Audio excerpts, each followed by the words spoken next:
Welcome back to the show. I'm the Beer Adventurer. I'm Clayton. And on this episode, I've got another wild one.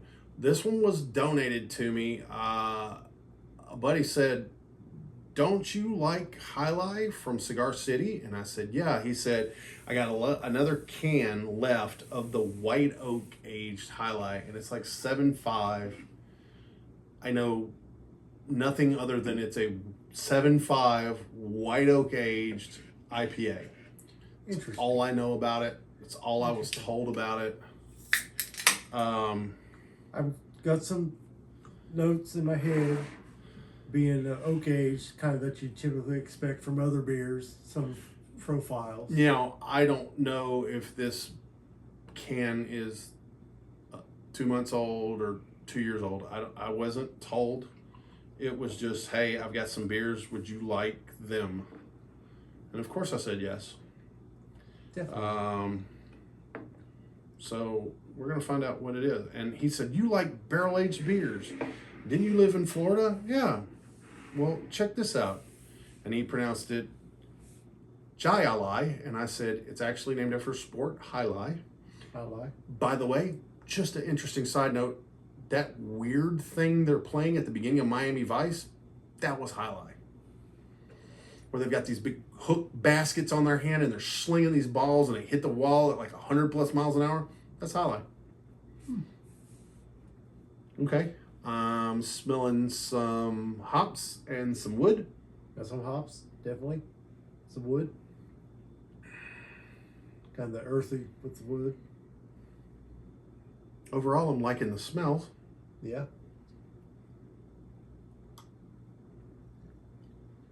Overall, I'm loving the taste. Man, that's good. There's a lot of different hops jumping around on there for me. Yeah. You can tell there's a blend of hops in there. Gets a good floral. I got floral on the tongue. I've got some citrusy. I've got a lot of florally, and I'm getting oak. But because it's white oak, I'm getting oak, not like a bourbony vanilla. Yeah, like it's not a bourbon barrel aged. It's just it's not even a charred. Yeah, you don't get the charred in there. But you can, like I said, you can pick up the oak. Well, both of us are also whiskey guys, so we're getting those oaky notes. Some of those oaky notes that you typically with the whiskey stuff. So. Ooh. Now my buddy Dunbar would really like this, but I kind of saved this one for Clayton because I knew Lunchbox wouldn't really be into this one that much. He does like whiskey, but he's not a IPA guy. No, not a big IPA. And He'll do it for the cause, but Carissa has shook her head twice at this. Like, I'd rather do this other one. She's like, "You go ahead." Yeah, and it's like, "We will, thank you. We will do this one." Oh, it's a. You know what? This one has that floral smell and has the floral taste, which and they're about balanced. Mm-hmm. Like with the note you get on when you smell it, and then the flavor profile with the floral, they're about balanced. Because a lot of times you get the note is a lot less than the flavor. Yeah. And then sometimes the vice versa, you don't get a lot of note, but you get a lot of flavor. This one's pretty spot on. I'd say it's pretty level of what you're expecting from what you're smelling. I've not had too many barrel-aged IPAs, and I know there's starting to be like kind of an IPA backlash, where a lot of people, it's just gotten, because I pay attention to marketing things, because I'm a marketer. I've been watching a couple places that are saying it's just not as popular as it once was, which nothing stays as popular forever. It's going to change, and then sometimes eventually come back around. And I also think the IPA kind of, the bubble is kind of shrinking down. It got to where we got an IPAs where it was make it as crazy as possible. Yeah. And now you're getting back to some more traditional. This is the standard, and let's get back to what the standard. Yeah, and they're making more like maintainable flavors. Okay. where I feel like that there was a lot of them on the market where you would drink one, but they were just such behemoths you didn't drink three. Well, this is something I think I could drink two or three of. Yeah. Yeah. And there's some the original IPAs you could have two or three, and then they got like these triple dry hopped 9 percent alcohol, like just palate destroyer 6,000. And after you had that beer, you didn't need another beer for the night. Yeah. And although I think that's neat from a business standpoint, it would make more sense to sell 4 beers than 1 beer that nobody can taste anything after. Yeah. Yeah. And that's Now, this, I would order more than one at the tap house. Would sit there and relax and drink this. Yeah, definitely. It's like one of these, like I said, about the difference between like getting one or just getting 3 or 4. It comes to a point of the ones that it's just one and done, so to speak. A palate destroyer, like you said. It takes away the enjoyment of the being able to. It's like, hey, I'm just gonna have this one, but that's gonna be it. And there's nothing wrong with that, but it also comes along with the overall terms of the view of the night is, I'm maybe something else out there that, hey, I want to try that, but that one killed your ability to be able to taste the flavors and profiles to enjoy another one. Yeah.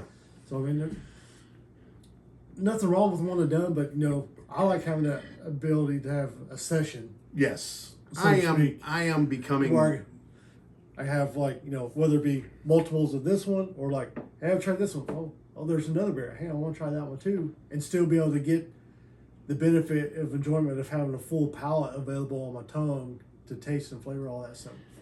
Now, one thing I would say, he and I are both big fans of what we call river beers. Now, one of the things about a river beer is it needs to be in a can. Don't get it twisted and think everything in a can is river beer. Very true. This is not exactly a river beer. No. It doesn't taste like 7%, and it's pretty good. I think if you got a 12-pack of these in the cooler and you're trying to go float the river, you might... Make sure there's some other people around that's... yeah, you're going to need some other qualified boaters. Yeah, some other qualified boaters. This one is not a river beer. This is more of a patio beer. Yeah, definitely say patio grill, hanging out around the smoker with your friends, bonfire. This is a house beer because you don't, house beer. Yeah, you don't want to be out. Yeah, because it doesn't drink like a higher, like a 7.5, but with it being a 7.5, you need to be grounded in for the night, but hanging out, stuff like that, where you're enjoying yourselves. But this one's really a fuck around and find out beer. Yeah, I could see getting smashed on this one. Could be because it drinks. It's smooth, even though it's an IPA. It's smooth, and you got your florals on your notes and flavor, but it's not a hard, lingering floral, even being a 7.5 that you're used to being a 7.5, or even with an IPA. It's a good balance of everything. That's not as potent on the profile and the tongue, where it could be a FAFO. Yeah, hanging out the house. Yeah, you like, could. This is so good. Next thing you know, like, I'm gonna go enjoy stupid. the nap. I'm feeling stupid.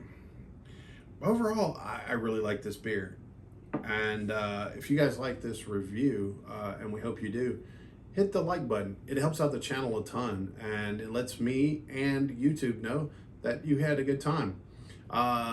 So you're thinking, I had a great time. How else can I help the channel? You could consider subscribing. We really hope that you do. Yes. And ring the bell. You'll get three a week. I turn on the camera when me and my friends are drinking a couple beers.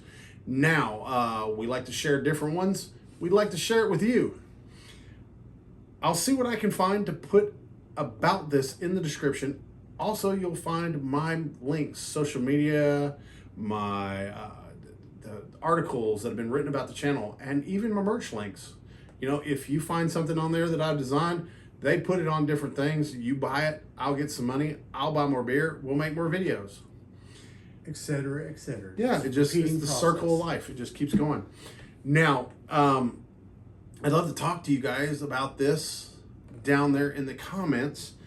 And let's get down to the rating system. Always the most important. Did you dig it? I did. I did dig it. Yeah. Actually liked it a little more than I thought I would. It was Pretty neat. It was neat. More pronounced flavors than I was kind of expecting. Yeah. So that was I think I would a too. better beer for that. Yeah. Now, would you have it again? Yes, I would. Yes, I would.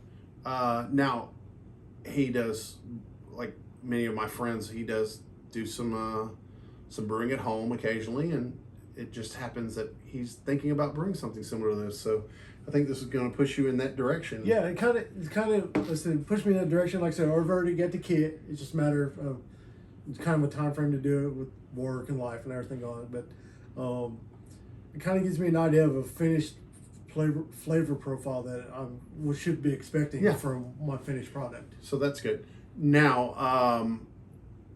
on a scale of 1 to 10, 1's the lowest, 10's the highest. I'm at an 8 on this. Yeah, I would call it 8. I've called it 8. I liked the things that it did, and I liked the things that it didn't do. Yeah, like I said, give it 8. Like I said, all the traditional, to me, what you coincide with an IPA flavor-wise, profiles are there, but then you get the oak aged added notes that are in there, complement that really well. Yeah, it worked well for me. Well, there you have it. To your next beer adventure. Cheers.